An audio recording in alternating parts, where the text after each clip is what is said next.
Olá a todos, bom dia. Meu nome é Rafael Tisidolfo, sou neurologista, professor da Univag, e o professor Paulo pediu para eu dar aula para vocês de doença de Parkinson, né? Já começando aqui com uma foto do ilustríssimo James Parkinson, que descreveu a doença pela primeira vez. Aqui é a capa do, do manuscrito, né? A Essay on the Shocking Palsy, 1817. Descreveu 6 casos, todos homens, só que ele só examinou 3. Encontrou 2 na rua e um olhou à distância. Mas com isso já conseguiu descrever uma doença que hoje leva o nome dele. Anos depois, o que ele escreveu? É uma enfermidade caracterizada pela presença de movimentos involuntários, com tendência à inclinação de tronco para frente e alteração da marcha. Sentidos intelecto preservados. Aqui ele já resume muito do que a gente encontra nos pacientes. Uma informação que não se confirmou é essa diminuição da força muscular. Até ele cometeu esse erro. O Parkinson não causa fraqueza. Anos depois, em 1877, quase 60 anos depois, o Jean-Martin Charcot estudou mais a fundo a doença de Parkinson e destacou vários sinais e sintomas. Tremor é uma manifestação cardinal inicial. O tremor unilateral de repouso em membro superior. Distinguiu as formas tremulante e rígido-cinética. Escreveu a micrografia, a presença de demência em alguns casos e foi pioneiro em propor um tratamento com um anticolinérgico com efeitos bastante limitados. Bom, conceitos fundamentais. Parkinsonismo não é sinônimo de doença de Parkinson. O parkinsonismo é uma síndrome clínica caracterizada por bradicinesia, rigidez, tremor e instabilidade postural. Ponto. A doença de Parkinson é a principal causa, mas não é a única. Tá? E vamos um pouco da fisiopatologia. Ela pode parecer um pouco complicada, mas eu vou tentar ser o mais claro para vocês entenderem. A doença de Parkinson, chamada doença piramidal, é por uma disfunção dos núcleos da base, antigamente chamado de gânglios da base. São conjuntos de neurônios que não estão na região cortical, estão profundamente dentro do parênquima encefálico. E quais são eles? Aqui temos o estriatum, é o conjunto caudado mais putâneo. Reparem que o caudado tem esse formato, uma cabeça e uma cauda. Então, se a gente pegar uma imagem com um corte aqui, a gente vai ver a cabeça e a cauda. Um corte aqui, vai pegar um pedaço da cabeça e da cauda quando a gente fala do caudado. Então, aqui a cabeça do caudado, o putamen, o globo pálido interno e externo, que apesar de serem difíceis de se ver a diferença entre eles aqui, eles são quase entidades separadas, O tálamo, e mais à frente eu vou mostrar o núcleo subtalâmico e a substância negra. Tá? Por que o caudado e o putamen são chamados de estriado? Entre eles tem estrias, que correspondem ao quê? A cápsula interna, as fibras piramidais que vêm do córtex motor passam entre os dois. Então, quando a gente pega um cérebro a fresco, dá para ver bem as estrias e fisiopatologicamente e fisiologicamente eles atuam num conjunto só. Então, quando a gente fala estriado, são os dois juntos. Aqui os globos pálidos estão melhores definidos, o interno e o externo, e aqui a cabeça do tálamo. Aqui em cortes coronais de mais anterior para posterior. Aqui, cabeça do caudado e o putamen, e aqui as estrias da cápsula interna. Aí um pouco mais para trás, aqui a gente ainda vê o corpo do caudado, né? A cápsula interna, e aqui o putamen, e aqui a gente já vê os globos pálidos. E um pouco mais posterior, ainda vê um pedaço do corpo do caudado, né?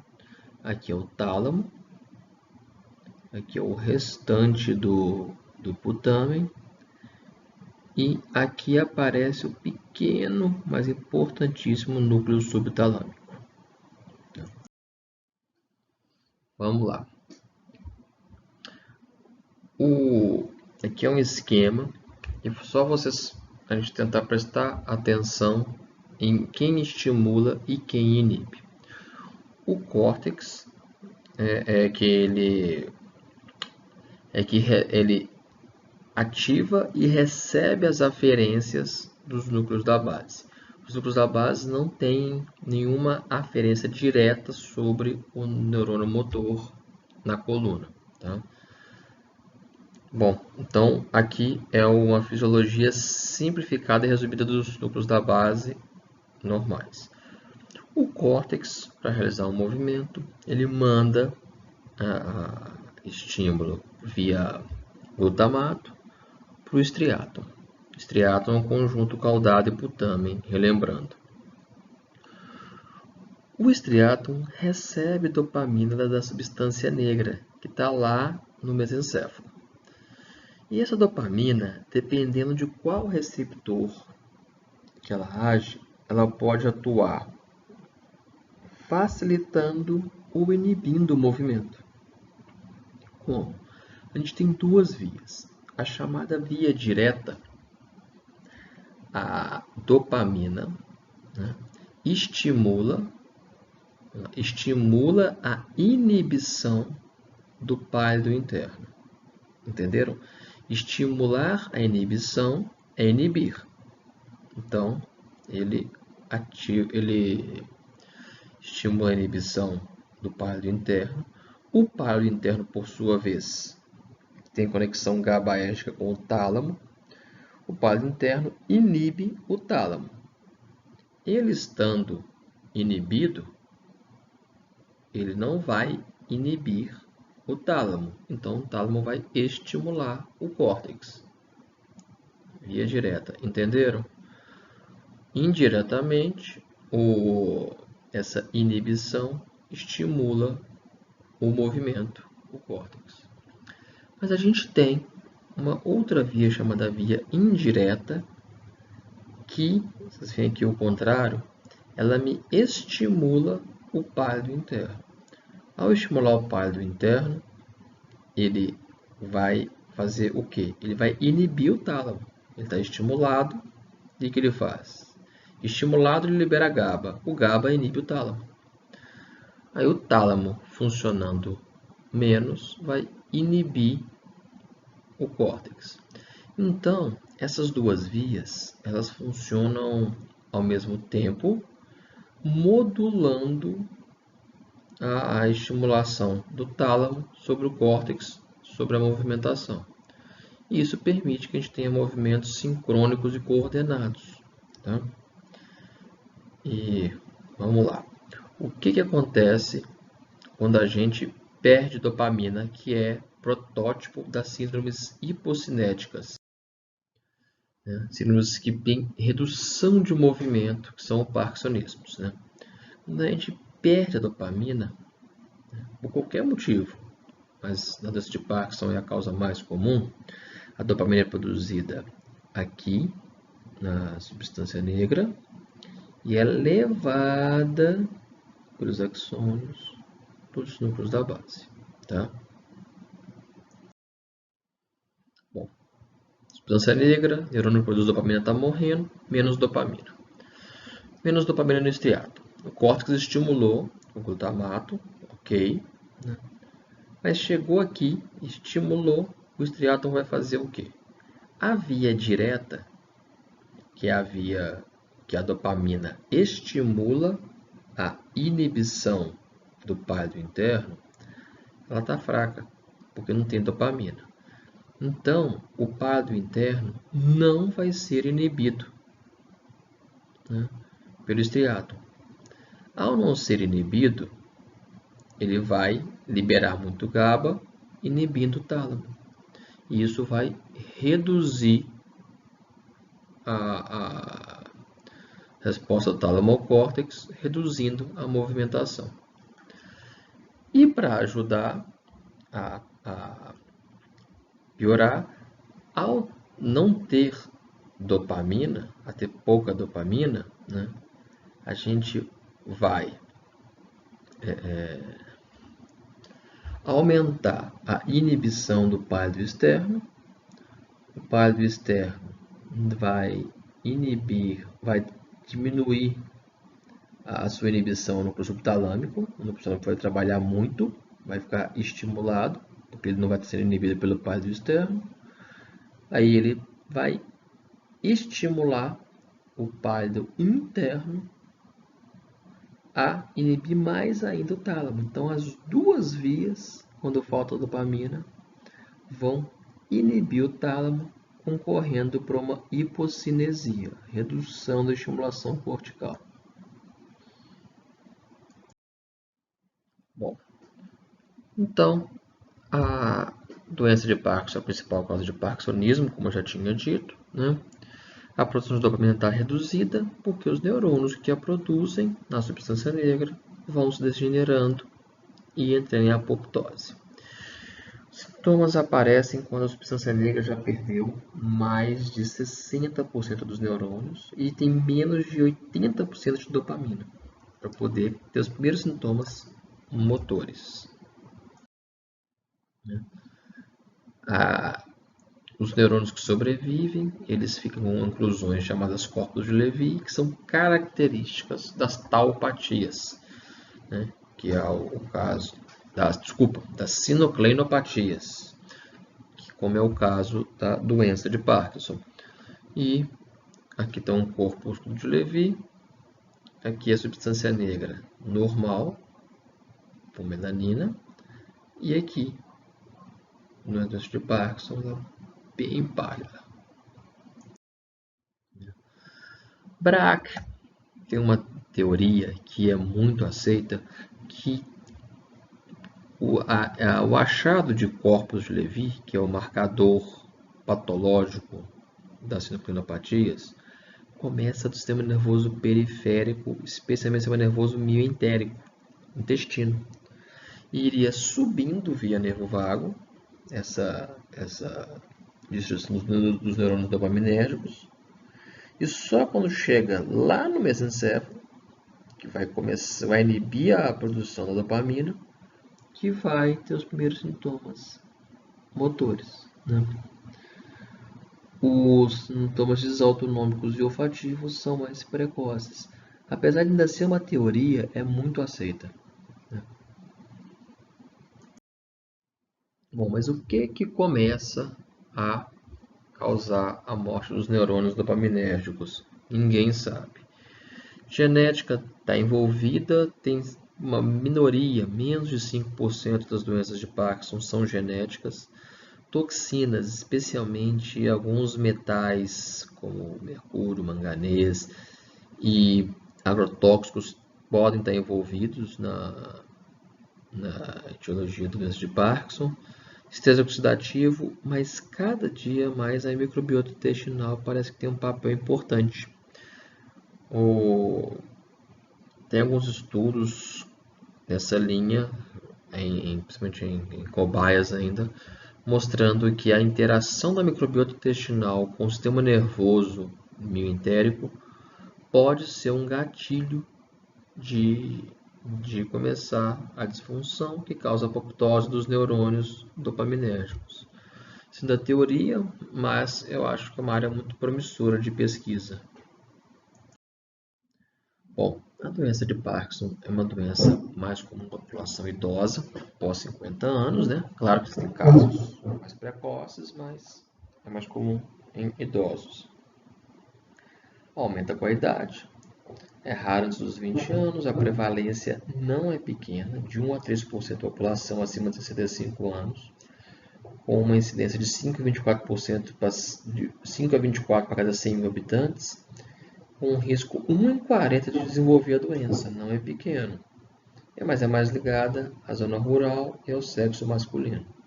Zona rural, talvez agrotóxicos, água de poço, não sabemos. Aqui, postura fletida, sinais e sintomas.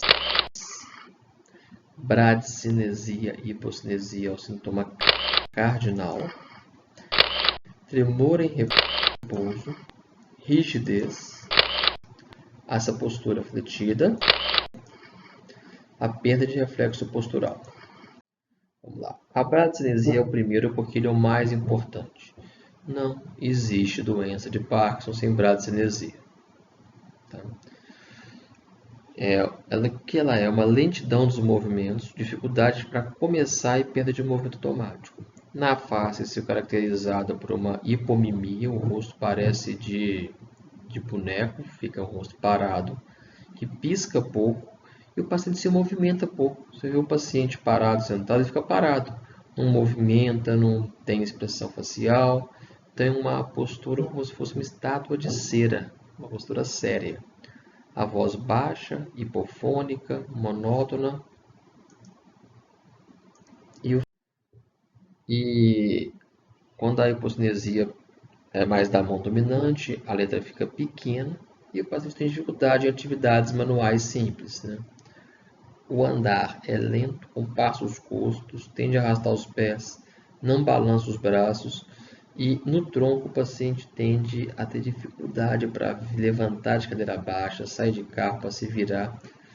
E uma coisa importante, os pacientes muitas vezes queixam que estou com fraqueza. Você vai examinar, a força é normal, a questão é a bradicinesia. Eles confundem. Então, quando o paciente com sintomas parkinsonianos fala em fraqueza, tem que examinar muito bem para ver se tem fraqueza mesmo ou se é tudo bradicinesia e rigidez e o paciente se refere como perda de força. O fenômeno de o tremor. O tremor na doença de Parkinson é um tremor lento, 4 a 5 ciclos por segundo, assimétrico e sempre pior de um lado que do outro. Ele é comum, 70% dos casos, 80% tem. Tá? É um tremor de repouso que desaparece quando se movimenta, mas ele reaparece quando o membro fica parado de novo. Então, quando a gente pede para o paciente estender as mãos, ele está tremendo, em repouso. Pede para estender as mãos, ele estende sem tremer. Ficando com os braços estendidos à frente, a mão começa a tremer de novo. Isso se chama tremor reemergente. Ele aumenta quando anda e tende a aumentar quando o paciente está estressado ou quando está fazendo alguma outra atividade cognitiva, desaparece no sono. Então, é um tremor tipicamente em contar moedas e pode ter tremor de lábio, queixo e língua. De freezing. A rigidez é um aumento do tônus muscular quando o examinador move os membros do paciente. Tá? Então, é uma movimentação passiva que fica rígida. E ela é igual em todas as direções, diferente de plasticidade, uma rigidez plástica. E é em fenômeno da roda denteada. Quando vocês examinarem, nunca mais vocês esquecem. É como se você estivesse abrindo uma catraca ao movimentar passivamente o membro do paciente. E essa rigidez aumenta quando o paciente movimenta o outro lado. Isso é bem característico e pode ser uma manobra bem interessante em casos duvidosos. Está com dúvida se o paciente tem rigidez? Pede para ele movimentar o outro braço. Para ele rodar o outro braço que a rigidez, se tiver, ela aparece. Que é como a postura fletida vocês viram na figura acima, vão ver no vídeo adiante, tá? A cabeça em flexão, o tronco inclinado para frente, a flexão moderada da perna sobre a coxa e do antebraço sobre o braço, paciente em bloco, tá? Procurando o centro. Aqui a postura. Essa postura é bem típica. a micrografia, também a letra pequena, e o paciente tende a perder o reflexo postural. Se a gente pede para o paciente ficar parado, vai atrás dele, dá um puxão, tem que estar preparado para segurar, porque o paciente vai andando para trás ou até cai, tá? Se não for seguro. E quando o paciente vai sentar, ele tende a desabar na cadeira em bloco, a marcha tende a ser festinante, como se fosse correr com passos curtos para tentar achar o centro de gravidade, né? E essa perda desses reflexos pode causar quedas com todas as mortalidades associadas de queda em paciente idoso. Bom, o fenômeno do freezing. O paciente, ele subitamente, ele está caminhando com dificuldade, sente que o pé colou no chão, grudou no solo, né? Aí tenta andar como se tivesse enraizado o pé, aí subitamente desprega e ele anda rapidamente, né? Isso pode acontecer de sucessivos, é pior quando vai passar em porta, em corredor apertado, e pode ser muito incapacitante, né, esse fenômeno. Agora aqui um vídeo que ilustra bem a marcha no paciente de Parkinson. Reparem como que a marcha é curta, em pequenos passos. Olha o braço como é que não balança, a virada em bloco. Reparem no tremor, olha o rosto mais parado.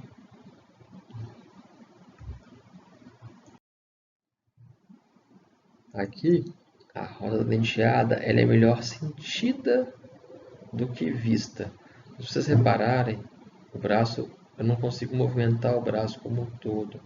Ele é lentificado, ele é rígido e como se fossem em degraus, fazendo uma catraca. Bom, na anamnese e exame neurológico dão um diagnóstico, né? Sempre perguntar da assimetria, verificar se tem um tremor e a boa resposta da terapia dopaminérgica ajuda a gente a pensar que é a doença de Parkinson. Exames complementares são para excluir outras doenças. Não tem nenhum exame que me confirma a doença de Parkinson. Ah, mas eu li do TRODAT.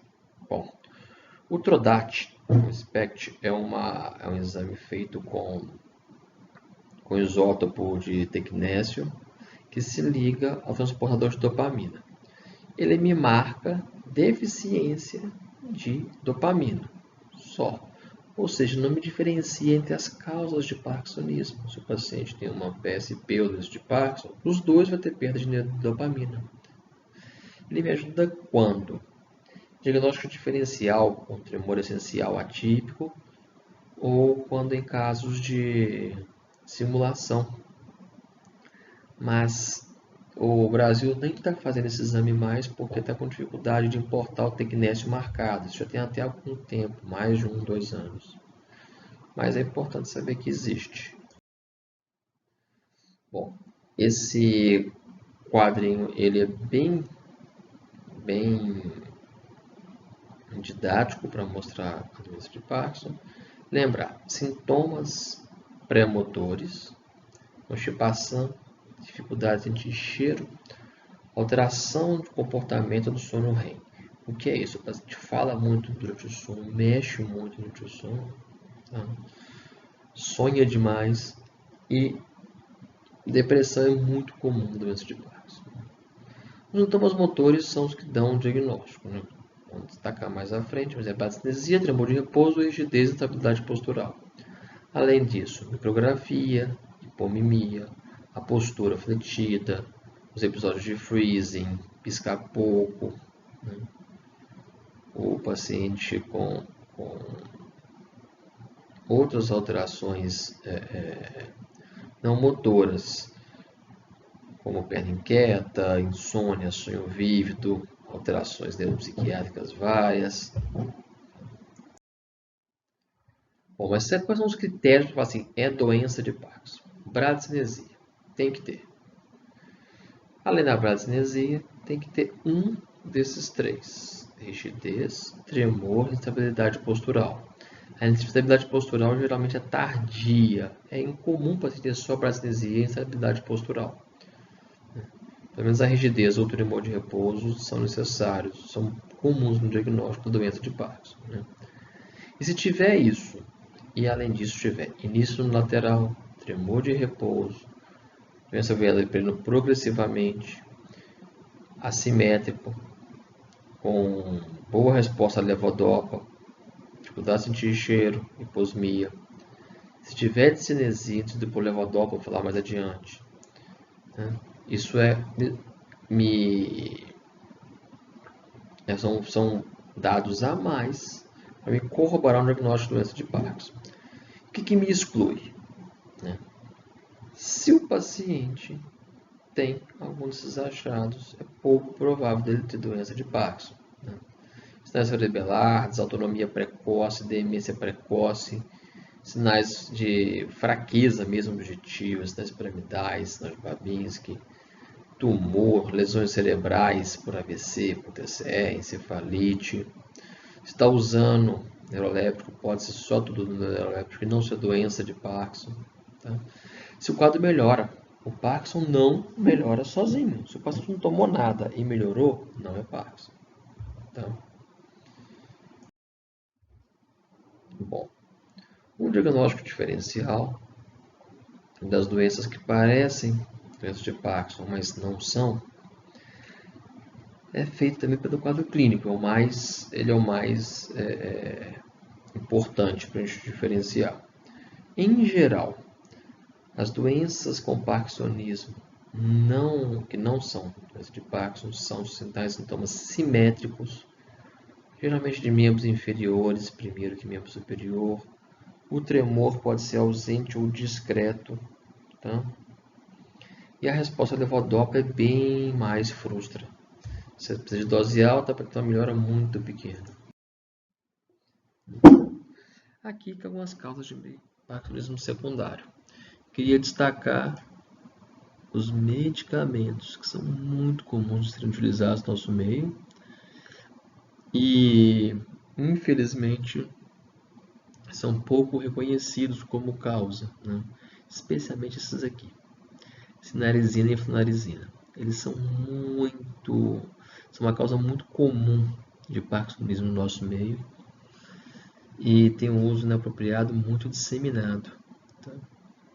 Além disso, outras doenças mais raras, esse conjunto chamado Parkinson Plus é que a gente às vezes acaba vendo são raras, mas com um pouco mais de frequência. Bom, adiantei falando dos neurolépticos, sempre perguntar medicações que o paciente usa. Todas, inclusive as manipuladas. Não é incomum aparecer uma flunarizina ou sinarizina no remédio manipulado da vozinha e do vozinho. Tá? Cuidado com Plasil, metoclopramida, paciente usando dose alta, paciente de quimioterapia. Toda vez que faz quimioterapia, recebe uma dose alta de Plasil por causa de vômito. Vai evoluindo com parkinsonismo, tem que excluir essa causa. Ácido valproico pode dar tremor, antiplético pode dar ataxia. Se achou uma causa e pode suspender, suspende a medicação e reavalia se teve a melhora. Se melhorou, a medicação estava no mínimo piorando uma doença de Parkinson que já existia. Bom, o parkinsonismo vascular é causado por como se fosse uma desconexão das vias dopaminéticas da substância negra até os núcleos da base. É comum em pacientes que têm AVCs de repetição. A resposta à levodopa é muito limitada, e pode ter sintomas mais em membros inferiores, que é incomum na doença de Parkinson. E o tremor é discreto ou ausente. Predomina a cinesia com rigidez. Bom, tratamento. Visa o controle dos sintomas. Nem remédio, nem cirurgia impede a evolução da doença. É uma doença que evolui lentamente com o quadro demencial após muitos anos. A maioria dos pacientes melhora o tratamento. É uma doença que dá prazer em tratar. Apesar de você não curar, o paciente tem uma melhora muito grande de qualidade de vida. E o padrão ouro é a levodopa. É um precursor da dopamina, aumenta a quantidade de dopamina no corpo estriado, que é o que está em falta. Aqui é a fórmula da levodopa, se não me engano, em 62, década de 60 que ela começou a ser usada. E ela é muito eficaz na bradicinesia, rigidez e tremor, nos sintomas motores. Mas a longo prazo, após 4, 5 anos de uso, alguns pacientes evoluem com complicações como flutuação motora. Passando a dose, o paciente trava de uma vez, porque não consegue mais armazenar a dopamina, que é derivada da levodopa, os fenômenos on e off. E as discinesias, essa flutuação na concentração de dopamina nos núcleos da base, pode desregular os receptores, causando movimentos discinéticos, às vezes de difícil controle. Bom, a levodopa é um precursor da dopamina, então ela pode causar náusea e vômito. Não existe levodopa pura. Todas as formulações comerciais são associadas a um inibidor da decarboxilase periférica, carbidopa ou benzerazida, permitindo uma melhoração aonde tinha que funcione, atravessando a barreira hematocefálica no estriatum, que ela tem que agir. Então, os comprimidos são de levodopa carbidopa, que é o chamado Parquidopa, outras marcas, Cinemet, e a levodopa benzerazida é o Prolopa, todos os Prolopas, Exxon, são as marcas mais comuns. Começar sempre dose baixa, 50 mg 3 vezes ao dia, e aumentando aos poucos. Tá? Além da levodopa, a gente tem os agonistas da dopamina. Eles agem só em um receptor dopaminérgico. Eles são eficazes nos sintomas, em monoterapia, em quadros iniciais ou leves, ou associados à levodopa. Para a gente, quando tem uma discinesia, aí você tem que baixar a dose da levodopa e associa um agonista. Mas como monoterapia, ele sozinho não consegue muitos anos. O que a gente mais tem acesso é o pramipexol. Tem várias marcas, Cifrol, Stabil, Pisa, Minerge, e a rodigotina é por um adesivo, via adesivo transdérmico, mas é muito difícil de ser, é muito cara e não pegou aqui no Brasil. Os inibidores da monoaminoxidase, eles podem ser associados aos dois outros, A rasagilina é uma acetilgilina muito raramente. A rasagilina, ao inibir o catabolismo da dopamina, aumenta a quantidade de dopamina na fenda sináptica, melhorando a ação da levodopa e dos agonistas dopaminérgicos. Ele está sendo cada vez mais utilizado nos dias de hoje. Além disso, em cobaias, talvez a rasagilina tenha um efeito neuroprotetor. Então, vale a pena associar se o paciente tiver indicação. A amantadina é um remédio antiviral para gripe, usado na década de 60, que viu que melhorava um tremor em 2/3 dos pacientes. Só o tremor, principalmente pelo efeito anticolinérgico. Pode ajudar no tratamento das discinesias. Hoje, infelizmente, ela ainda é muito usada em pacientes idosos, que pode trazer muito efeito colateral, alucinação, confusão mental. Então, não é uma droga de primeira escolha. Tem um uso bem mais limitado. Anticolinérgicos têm ação também somente em tremor. Não melhora nada a rigidez e bradicinesia, com muito efeito colateral. Praticamente a gente não usa hoje em dia. Os inibidores da CONT, o catecol ou metiltransferase, é uma enzima que metaboliza a dopamina. Ao inibi-la, aumenta a quantidade da dopamina no sistema nervoso central. E o entacapone ele pode ajudar quando o paciente está naquela fase final que eu falei do fenômenos on-off, um wearing-off, dele ter muita flutuação motora. Ao associar a levodopa com o inibidor da CONT, ela tem uma diminui a degradação, tem uma ação mais estável. Então, a cirurgia, apesar de hoje muita gente achar que é uma coisa nova, ela existe desde a década de 50, quando não tinha levodopa. Surgiu a levodopa e os estudos sobre a fisiopatologia dos núcleos da base foram mais aprofundados na década de 80, a cirurgia foi ressuscitando aos poucos, né? Hoje em dia, com a neuroestimulação, o marca-passo, o DBS que eu vou falar mais à frente, ela é uma das excelentes opções de tratamento pelo mundo, né?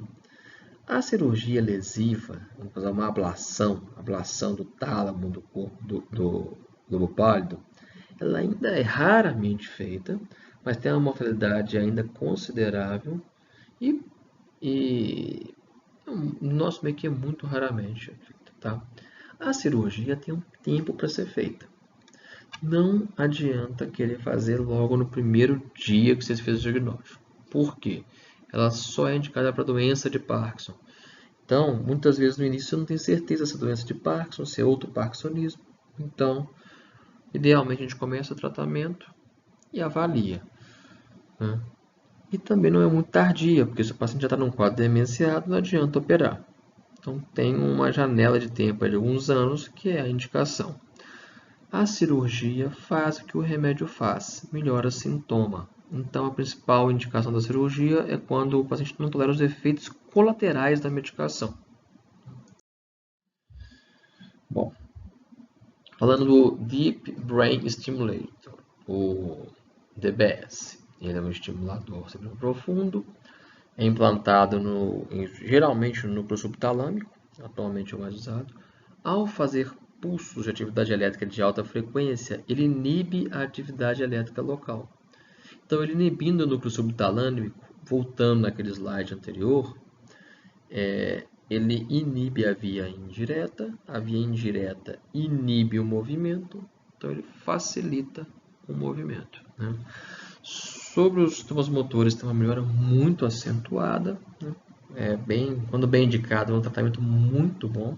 O problema é o custo, né? Pelo SUS é praticamente inacessível, só via judicial, e os planos pagam, particular tem, já é feito em outros centros até com mais frequência do que aqui, tá? Aqui é uma ilustração mostrando aonde o marca-passo fica, no núcleo subtalâmico, né? É onde a gente mais utiliza, ou no globo, aqui no globo pálido, né? Mas atualmente é mais utilizado no subtalâmico, com bons resultados, tá? Gente, é isso, tá? Queria agradecer a paciência de vocês e estou à disposição para quaisquer dúvidas, tá? Pode ser por e-mail, WhatsApp, me ligar que eu estou à disposição, tá? Vamos lá. Muito obrigado.